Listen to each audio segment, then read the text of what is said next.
जनता के तीखे सवाल, जवाब है किसके पास? अब सीधे रूबरू होगी मुलाकात, सियासतदार भी होंगे बेनकाब, नहीं छुपेगा जनता से कोई भी राज।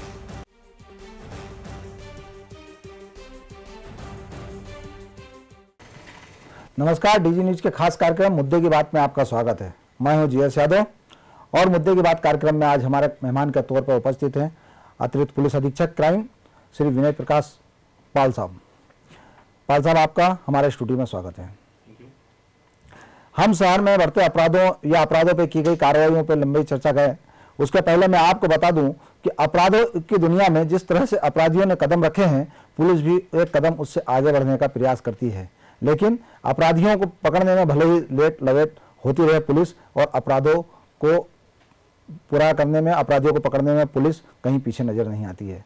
ऐसा ही एक जिम्मा इंदौर पुलिस के हाथों में है और इंदौर पुलिस ने क्राइम ब्रांच को जिम्मेदारी सौंपी है। क्राइम वॉच के नाम पे इंदौर पुलिस को काम कर रही है। हम सबसे पहले जानना चाहेंगे कि क्राइम वॉच सिस्टम है क्या और अपराधियों के गिरफ्तार तक पुलिस कैसे हाथ डालती है। इन सारी चर्चाओं पे हम जानकारी चाहेंगे आप आदरणीय विनय प्रकाश पाल साहब से। पाल साहब, आप बताएं कि क्राइम ब्रांच क्या है और किस तरह से सिस्टम है इसका काम करने का। क्राइम वॉच जो है एक हमारे आदरणीय उप पुलिस महानिरीक्षक श्री संतोष सिंह सर की एक सोच है, जिसमें कि हमने इंदौर की जनता से एक सूचना के लिए अपील की और एक कम्युनिकेशन का मीडिया तैयार किया। Crime watch basically Indore police है, जिसमें कि हमने जो है 6 तरीकों से जनता से आपस में इंटरेक्शन की बात कही। नंबर 1 तरीका है 7049124444 एंड 7049124445। ये 2 नंबर दिए जिसमें हम कहते हैं कि इंदौर की जनता हमसे आसपास होने वाले अपराध और उसकी अपराधियों की जानकारी जो है हमें या इन मोबाइल पे कॉल करके या व्हाट्सएप या किसी माध्यम से इस नंबर पे दे सकती है। इसमें हम एक बात स्पेशली तौर पे कहते हैं कि अगर कोई आदमी अपनी पहचान छुपाना चाहता है तो हम उसके कदम पे कदम उसके आगे चलेंगे और उसकी पहचान किसी भी हालत में उजागर नहीं होगी।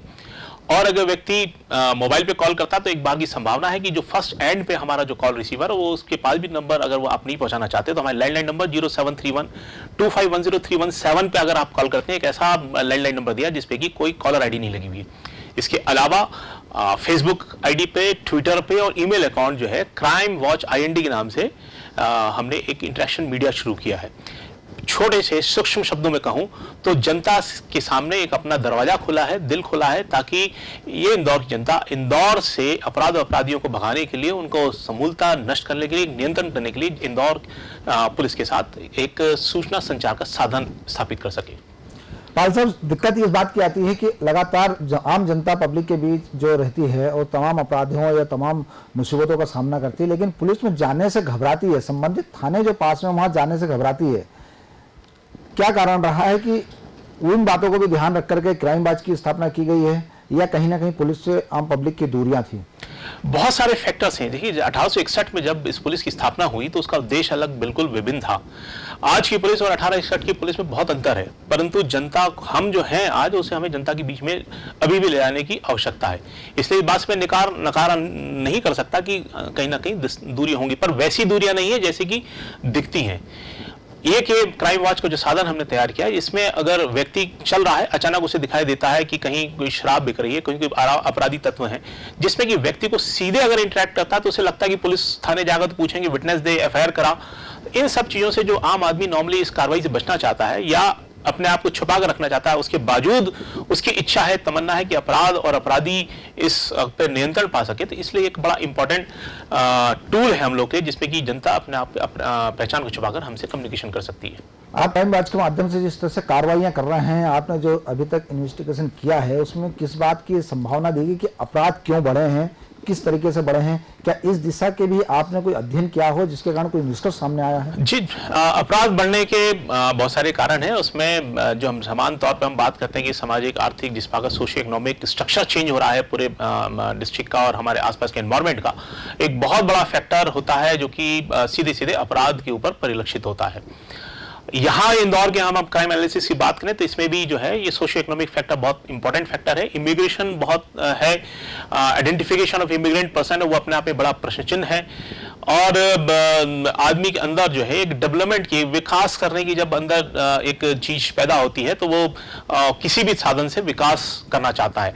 जब वो सीमा और नियमों को तोड़ता है तो फिर अपराध की लाइन के उस पार कूद जाता है। ये भी एक बहुत बड़ा कारण है जो कि इंदौर में अपराध की तरफ टिल्ट होते हुए हम जो कहते हैं अपराधी जो बढ़ते हैं उसके कारण हो सकता है। क्राइम ब्रांच की जो कार्रवाइयां हैं केवल इंदौर तक ही सीमित या इंदौर की सीमाओं को लांघती हुई देश और प्रदेश और या अंतर्राष्ट्रीय स्तर पर कोई कदम रखा है? जी, क्राइम वॉच मैं बताऊं कि पिछले लगभग 52 दिन हो गए हैं क्राइम वॉच को काम करते हुए। इसमें हमें घाना से इंटरनेशनल कॉल आया था जिसमें कि एक फैमिली रिक्वायरमेंट थी, तब कॉल आया। स्टेट में तो बहुत जगह से हमें कॉल है। We got call from Bangalore से है, आगरा से है, कॉल आए थे। मुंबई में से कॉल हमें प्राप्त हुए जिसमें कि क्राइम वॉच की पूरी ऑपरेटिंग के बारे में पूछा गया था।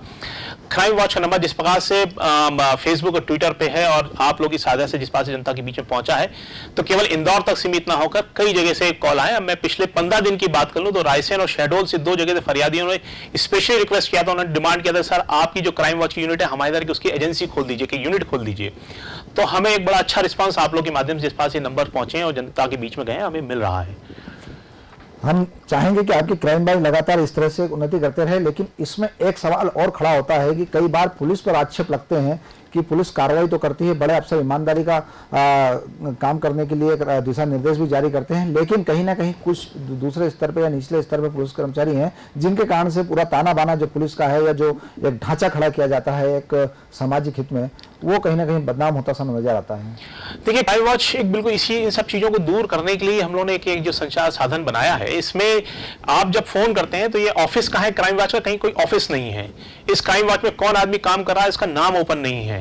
क्राइम वॉच पे कोई सूचना देंगे, उस नंबर पे जो भी आदमी पिकअप कर रहा है वो ट्रांसमिट किस लेवल पे होने वाला, हो सकता है आपने कोतवाली की इन्फॉर्मेशन दी है और उस कोतवाली की इन्फॉर्मेशन काम करने के लिए चंदन नगर की टीम भेजी जाए, तो कौन काम करने वाला है, किसको आप इन्फॉर्मेशन दे रहे हैं और उसका फिर अल्टीमेटली रिजल्ट कैसा हम आउटपुट करेंगे, ये पूरा का पूरा बैकडोर में सुपरवाइज होता है। इसलिए चाहे मैं लोअर या अपर लेवल पर कहीं आपस में किसी प्रकार के पुराने संबंध या किसी कारण किसी को फायदा उठाने की बात है, वो इसमें पूरी तरह से जीरो हो जाती है। यही कारण है कि चाहे कुछ पहले बड़े सेक्स रैकेट्स जो इंदौर में पकड़े गए, चाहे बड़े बड़े क्रिकेट के सट्टों को लेकर क्राइम वॉच में सूचना आई है जिसमें हमें उनको पकड़ने में, उनको धाराशायी करने में सफलता मिली है। यानी ये कहा कि अभी थानों पे जो पुलिस कार्यरत कर रही है उसकी कार्य क्षमता उतनी प्रभावी नहीं है जितनी क्राइम ब्रांच की हम माने। नहीं, मैं क्राइम ब्रांच में क्राइम वॉच की बात कर रहा हूँ। Crime watch means Indore police. और एक बात बड़ा क्लियर बता दूं, मैंने जैसे कहा कि क्राइम वॉच का कोई ऑफिस नहीं है, इसमें कोई कार्य करने वाली एजेंसी नहीं होती है, केवल एक मॉनिटरिंग सिस्टम है जो कि सीनियर ऑफिसर उस पर मॉनिटर करते हैं। मॉनिटरिंग सिस्टम भी जो है उसमें चारों एडीएसपी शहर के और देहात का मामला देहात के एडीएसपी इन्वॉल्व होते हैं। काम करने वाली जो यूनिट होती है वो वही थानों की पुलिस है, परंतु उनको इस प्रकार से कार्य कराया जाता है और उनके ऊपर इतना कंट्रोल और सुपरविजन किया जाता है और फॉलोअप किया जाता है ताकि कहीं भी किसी प्रकार की अगर गड़बड़ी होने की है, मानव व्यवहार में अगर कोई गड़बड़ी करना चाहता है उसकी गुंजाइश को जीरो कर दिया जाता है। आपने जिस मानव व्यवहार की बात करी है, मानव व्यवहार के साथ में कोई सामाजिक परिस्थितियां ऐसी बनती है अपराधिक लेके, लेकिन क्या क्राइम वॉच इस स्थिति में है कि सामाजिक स्तर पर एक ऐसा ताना बाना बनाए जिससे अपराध करने वाले भी इस बात को ले सोचें कि हमें समाज में इस तरह की प्रवृत्ति को बढ़ावा नहीं देना है? बिल्कुल सही है। हम लोग जो है चरणबद्ध तरीके से क्राइम वॉच को जनता के बीच में ले जा रहे हैं। पहले स्तर में हमने वन वे कम्युनिकेशन स्थापित करने में सफलता प्राप्त की है और वन वे कम्युनिकेशन भी हमने क्लास फॉर द पब्लिक और जो जनता के जियोलॉजिकल इंदौर पे लोगों को आइडेंटिफाइड किया था कहाँ पे हमें क्राइम वॉच को प्रोजेक्ट करना है, उसमें हमें 100% हमें सफलता प्राप्त की है। दूसरे तीसरे चरणों में हम दूसरे टारगेट्स को आइडेंटिफाइड कर रहे हैं, अगला ग्रुप में हम इंसर्ट करेंगे और तीसरे स्तर में हम जो कम्युनिकेशन है उसको 2 वे बनाने का हमारा लक्ष्य है। और जिस प्रकार से पहला स्तर सफलतापूर्वक हुआ है, दूसरा भी होगा और तीसरे में जब 2 वे कम्युनिकेशन हो जाएगा तो मेरे ख्याल से हमारे क्राइम वॉच के सारे उद्देश्य पूरे हो जाएंगे।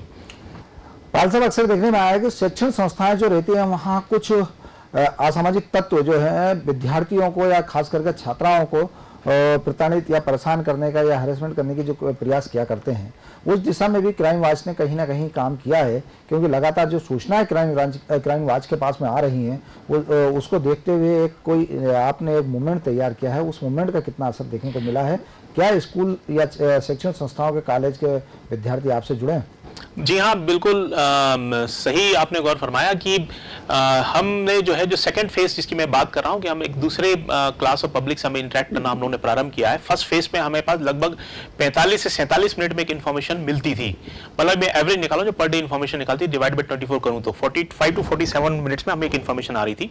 जैसे ही हमारी टीमों ने, टीमों का मतलब है कई ऐसे कार्यक्रम है जिसमें एसपी ईस्ट, एसपी वेस्ट खुद शामिल हुए, एडिशनल एसपी, सीएसपी, थाना प्रभारी सभी डिफरेंट स्कूल्स में, कॉलेजेस में जा रहे हैं और वहां पे क्राइम वॉच के प्रति लोगों में विश्वास पैदा हो, उससे इंटरेक्ट कर रहे हैं। उसके बाद ये इन्फॉर्मेशन जो है पिछले एक हफ्ते में बढ़ गई है और इन्फॉर्मेशन हमें 32 से 31 मिनट पे इन्फॉर्मेशन मिल रही है।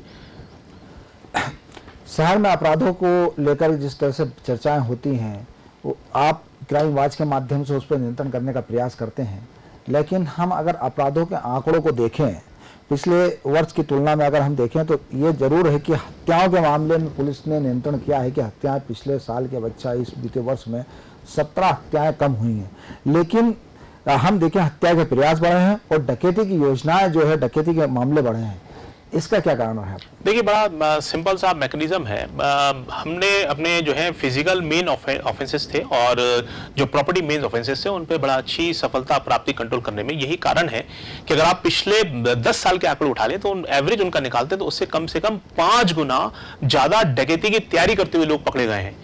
कोई एक ऑफेंस जिसमें कि फिजिकल थ्रेटनिंग शामिल हो गई हो उसको डकैती के रूप में लिया गया। और अगर हमने लास्ट ईयर अगर हम 9 डकैती की बात करते हैं कि 9 डकैतियां 2015 में पड़ी हैं, तो उसमें से हमारा डिटेक्शन लेवल बहुत अच्छा है। हमने उसमें से 60 डकैतियां ट्रेस भी कर दी हैं एक्चुअली। तो इस प्रकार से हम देखें कि उसके 14 के आंकड़े में जाते हैं तो वहां पे 4 एक डकैतियां थी जहां तक मुझे याद आ रहा है। उसके पहले अगर जाते हैं तो इस प्रकार की डकैतियां लगभग कम थी। तो सफलता इसी बात की है कि डकैतियां की तैयारी करने से पहले हमने 17 ऐसे मामले उजागर कर दिए जो कि तैयारी हो रही थी।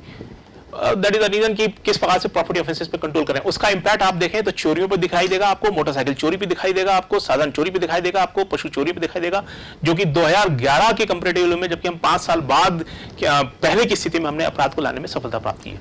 आप ये मानते हैं कि जिस तरह से जो आपने अपराधों पर नियंत्रण करने का पुलिस ने प्रयास किया, इंदौर पुलिस का प्रयास है, हम अन्य राज्यों की पुलिस की अगर तुलना करें और अफसरों से हम एक बात करें कि अगर पब्लिक सीधे डायरेक्टली उनसे मिल सके तो दूसरे राज्यों से और मध्य प्रदेश के राज्यों और खास करके इंदौर पुलिस से कितनी सरलता उसमें आप देखते हैं, कितनी उसमें समानता देखते हैं? This is exclusive Madhya Pradesh police जनता के सामने खुली तरीके से सामने रहती है। बहुत आसान है यहाँ पे अपनी जो भी कोई भी परेशानी है किसी भी लेवल पे, चाहे आरक्षक हो चाहे हमारे पुलिस महानिदेशक महोदय हो, किसी के पास सीधे आदमी जाकर मिल सकता है, अपनी परेशानियों को बता सकता है। ऐसा एक्सक्लूसिव मेरा खुद अगर मैं पर्सनली फील करूँ तो अगर हम महाराष्ट्र मूव करते हैं या हम साउथ में किसी डिस्ट्रिक्ट मूव करते हैं, या मैं एलिगेशन नहीं है परंतु वहां पर इतना ओपननेस ऑफिसर्स का जनता को लेकर नहीं है। हम अपराधों की अगर बात करें, जिस तरह से आपने मुझे आंकड़े बताए हैं, तो हम अगर बलात्कार की घटनाओं पे आपने जरूर इंदौर पुलिस ने नियंत्रण किया है। महिला अपराधों पर नियंत्रण करने की जो बात आ रही है उसमें काफी आपने अंकुश लगाया, अपराधियों को सजा दिलाने की जो बात आ रही है, लेकिन अपहरण के वारदातें एकाएक बढ़ी हैं। देखिए क्या है, टेक्निकल चीजें हैं। जब सुप्रीम कोर्ट ने एक आदेश दिया जिसमें ये कहा कि अगर 18 वर्ष से कम उम्र की अगर बच्चे अगर कहीं गुमशुदा होते हैं तो उसको सीधे तरीके से माना जाए कि कहीं ना कहीं वो अपहरण है। इस कारण, इस टेक्निकल कारण, जो पहले जो मामले जो होते थे वो गुमशुदगी में दर्ज हुआ करते थे, वो सीधे सीधे अपहरण के मामलों में ऐड हो रहे हैं। यही कारण है कि अगर हम आईपीसी ऑफेंसेस का अगर आंकड़ा देखते हैं तो उसमें अपहरण की संख्या बड़ी मात्रा में दिखाई देती है। शहर में हम देखते हैं कि शहर या इसके आसपास के जो जिले हैं लगे हुए हैं, जब भी कोई बड़ा मूवमेंट देश में कहीं कुछ होता है या आतंकी घटनाएं होती हैं, इंदौर को अलर्ट कर दिया जाता है। इंदौर को लेकर के इस बात को कहा है कि यहाँ पे सिमी का स्लीपर सेल भी संगठित रूप से काम कर रहा है या अन्य आपराधिक गिरोह को संगठित काम कर रहा है। उस दिशा में क्या पहल है इंदौर पुलिस की? देखिए, इंदौर पुलिस भविष्य में होने वाली जितनी भी चुनौतियां हैं उनके लिए तत्पर तैयार है। हमारी सारी डिफरेंट यूनिट्स हैं जो बराबर इस पे हर सेल्स की यूनिट्स पे नजर रखी हुई है और उन पे जो है बराबर जानकारियां डेवलप करती रहती हैं। यही कारण है कि कोई भी इंफॉर्मेशन कहीं पे अगर आ रही है तो उस पर हम लोग उसको कैप्चर करते हैं, सीनियर्स एजेंसीज को जो है ट्रांसमिट करते हैं।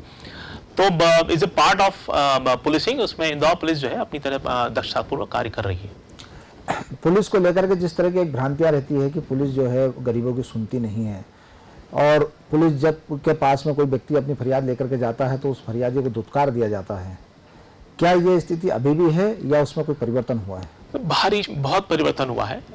हम लोग, मुझे 16 साल हो गए इस नौकरी में करते हुए, और अगर हम ग्राफ देखें, अगर हमारे पुलिस अधिकारी कर्मचारियों का जनता के प्रति जो व्यवहार हुआ करता था उसमें गुणोत्तर सुधार है, बहुत हद तक सुधार है। और यही कारण है कि जनता के बीच में पुलिस ऑफिसर चाह रहे हैं, थाने में आने के इंतजार नहीं करते, चाहे सिटीजन कॉप हो, चाहे क्राइम वॉच, ये सब इस बात के उदाहरण है किस प्रकार से पुलिस जनता के बीच में अच्छे व्यवहार के साथ पहुंच रही है। पुलिस की कार्यप्रणाली को लेकर यह भी कहा जाता है कि जब शासन स्तर पर कोई व्यवहारिकता अगर लाई जाती है, शासन स्तर से अगर स्पेशली छूट मिलती है, तो पुलिस एकदम सतर्क होकर काम करती है, या फिर उधर से किसी प्रकार का दबाव आता है तो काम प्रभावित होता है? नहीं, दबाव तो कहीं से नहीं आता, ये तो आदमी का व्यक्तिगत फील करता है। अगर जिस पास आप अपना परिक्षेत्र बनाएंगे, जैसे आप अपने उद्देश्य निर्धारित करेंगे, वो आपका खुद अपना कार्य करने की पद्धति है, जिसके कारण आप स्वयं दबाव महसूस करते हैं। मुझे और आसपास जितने भी हमारे अधिकारी हैं, मुझे नहीं लगा कि कभी किसी प्रकार के दबाव की स्थिति निर्मित होती है। वर्तमान में अगर शासन की बात करें तो शासन किस तरह से पुलिस को सहयोग कर रही है और पुलिस किस तरीके से उस दिशा में काम कर रही है? देखिए, शासन, हम जो है पुलिस प्रशासन पूरा एक शासन का अंग है, और जो काम होता है वो शासन के लिए होता है, जनता के हित के लिए, जनसेवा के लिए ही होता है। कहीं भी जो ऐसा नहीं है कोई अंतर हो, बिल्कुल लाइन टू लाइन जो है सारी चीजें साथ में चलती हैं। ये कहा जाता है कि इंदौर में जो अपराध होते हैं उसके पीछे का कारण भूमाफिया है। देखिए, पिछले कुछ सालों से अगर आप देखें तो एक कारण हो सकता है कि बड़े लेवल पे जो है प्राइस राइज हुए जमीनों के, और एक बड़ा कहा जाता है कि कमीने और जमीनें दोनों के भाव बढ़े थे, अगर कई आम शब्दों की भाषा में हम कहते हैं, तो उसका जो है प्रभाव जो है आपराधिक तत्वों तक भी पहुंचा, और आपराधिक तत्वों ने पैसे गेन किए और उसका फायदा उठाया। पर वर्तमान स्थिति में जिस पास से रियल एस्टेट में का बूम था वो डाउन हो चुका है, और बड़े बड़े भूमाफिया जैसी जो चीज ग्रुप हुआ करती थे वो जो है अब, क्योंकि इतना फायदा का बिजनेस नहीं बचा जिस पास से नियंत्रण शासन की नीतियों ने किया है, उसके बाद ये चीजें अब केवल सांकेतिक बची, और मुझे लगता है कि भविष्य में जाकर सांकेतिक रूप से भी खत्म हो जाएंगी। साइबर क्राइम में लगातार बढ़ता चला जा रहा है। देखिए, साइबर क्राइम एक दूर से बैठ के करने वाला अपराध है, जिसमें कि जो अपराधी होता है, जिसको बड़ा श्योर होता है कि उसकी पहचान छुपी हुई है, वो सीधे फिजिकली कैप्चर में नहीं आ सकता है, दूर से काम कर सकता है। इसलिए एक ऐसा अपराध है जो डेफिनेटली जिस आदमी को जैसे जैसे नॉलेज बढ़ेगी, और दूसरा पक्ष है, हम जो फरियादी पक्ष हैं, पीड़ित पक्ष हैं, वो भी साइबर के टेक्निकल अलग अलग ऐप्स हैं, टेक्नोलॉजी का इस्तेमाल करना शुरू करें, तो उसकी ट्रैपिंग की संख्या बढ़ना निश्चित ही है। इसमें बस एक इंपॉर्टेंट चीज है कि अगर आप किसी साइबर से किसी एक्टिविटी में इन्वॉल्व होते हैं, तो अगर आपके पास पूरी जानकारी है कि मैं किसी साइबर चीज का इस्तेमाल कर रहा हूं तो उसे कैसे सुरक्षित रख सकूं, तो बेस्ट तरीका है इस प्रकार के अपराध पर नियंत्रण करने का। एक आपसे महत्वपूर्ण सवाल जानना चाहूंगा कि हम सामाजिक ताने बाने की ओर जब झांकते हैं तो ये देखने में आता है कि अपराध करने वाले व्यक्ति शिक्षित या उच्च शिक्षित के होते हैं और या फिर कम पढ़े लिखे लोग होते हैं। अभी तक के जो अपराधों के आंकड़े सामने आपके पास में आए हैं, उसके आपने पड़ताल में किस गहराई तक गए हैं? अपराध अब जो हो रहे हैं वो किस लेवल के स्तर के लोग कर रहे हैं? देखिए, जो अपराधी का अगर हम एजुकेशनल वाइज अगर किसी का कैरेक्टराइजेशन करें तो बड़ा मुश्किल है, क्योंकि उसके पीछे मैंने कहा कि सोशो इकोनॉमिक रीजंस ज़्यादा इंपॉर्टेंट है किसी अपराध के होने के पीछे। उसके एजुकेशन क्वालिफिकेशन या उसका जो खुद का अपना जो प्रोफेशनल कॉम्पिटेंसी है वो इतना बड़ा फैक्टर नहीं होता किसी अपराध के पीछे। फिर भी देखें तो जो अगर हम क्वांटम की टर्म में बात करते हैं तो अगर 25,000 के आसपास अपराध होते हैं, और उसमें अगर मैं 45 से 50,000 अगर अपराधियों के एवरेज के तौर पे बात करूं कि अगर उनकी गिरफ्तारियां होती हैं, तो उसमें जो शिक्षा और शिक्षा के कारण एक जागरूक नागरिक बनना चाहिए, उसकी कमी कहीं ना कहीं हम महसूस करते हैं। आप मानते हैं कि समाज में शिक्षा का स्तर बढ़ाने की अभी आवश्यकता है? बिल्कुल बिल्कुल, एक जागरूक नागरिक बनाना, एक रिस्पॉन्सिबल नागरिक का होना, और अपने एक स्वच्छ समाज की परिकल्पना के साथ जीने की सोच आदमी के अंदर हो, ये बहुत आवश्यक है। इंदौर पुलिस को जो कार्रवाई चलती है, इंदौर पुलिस की जो काम करते हैं अपराधियों को पकड़ने के लिए, इसका अंतर्राष्ट्रीय स्तर पर भी आकलन किया गया है। आप क्या मानते हैं कि उस आकलन में हम कितने हैं, और इंदौर पुलिस अंतर्राष्ट्रीय स्तर पर यदि अपराधों को नियंत्रित करने की बात कही जाए तो कितना सक्षम है? ये जिस प्रकार से मैंने कहा कि पिछले 3 वर्षों के हम आंकड़े उठा लें तो हमें लगातार आंकड़ों में सफल होते चल रहे हैं। और चाहे अपराध की बात करें तो हम पिछले साल अगर हम एनएसए के आंकड़े देखें, इस बार एनएसए के आंकड़ों में हमारे लगभग 400% बढ़ोतरी की हमने। इसी प्रकार ये तो एक हेड है, जिला बदर से लेकर हर मामलों में जो है किसी भी अपराधी को उसका अपराध करने से पहले जो है जेल की सलाखों में पीछे पहुंचाने में सफलता प्राप्त हुई है। कि ये अंतर्राष्ट्रीय अगर मानक के रूप में भी देखा जाए तो एक उदाहरण है। ये थे आप अतिरिक्त पुलिस अधीक्षक विनय प्रकाश पाल, जो क्राइम ब्रांच में एडिशनल एसपी हैं और साथ ही क्राइम वॉच की जो भूमिका जिस तरह से इसमें जांच चल रही है, काम कर रही है, अपराधों पर नियंत्रण करने का जो काम कर रही है वो सामाजिक हित में एक पारदर्शी प्रक्रिया के तहत बहुत साफ तौर से, साफ गोई से आगे बढ़ती नजर आ रही है। लोगों को इसका फायदा भी नजर आ रहा है और साथ ही जिस तरह से अपराधों का ग्राफ इंदौर के अंदर लगातार बढ़ रहा था, प्रदेश के अंदर जिस तरह से अपराधों का आंकड़ा बढ़ रहा था, तो इंदौर की क्राइम वॉच ने जिस तरह से काम किया है वो न केवल इंदौर बल्कि प्रदेश और या यूँ कहें कि अंतर्राष्ट्रीय स्तर पर इंदौर की क्राइम वॉच टीम ने एक महत्वपूर्ण भूमिका अदा की है। इसके लिए आपको बहुत बहुत धन्यवाद पाल साहब, और हम आशा करते हैं कि आपकी क्राइम वॉच इस तरह सफल रहे और अंतर्राष्ट्रीय स्तर पर अपने एक बखूबी अंजाम को स्थापित करते हुए नाम को रोशन करे। Thank you. यह थी मुद्दे की बात में आज क्राइम वॉच और क्राइम के मामले को लेकर के खास बातचीत आदरणीय विनय प्रकाश जी से। हम फिर मिलेंगे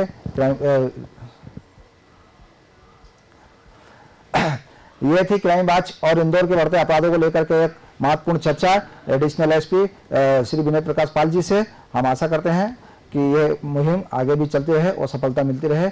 और डीजी न्यूज के खास कार्यक्रम मुद्दे की बात में फिलहाल इतना ही। नमस्कार, आप देखते रहिए डीजी न्यूज।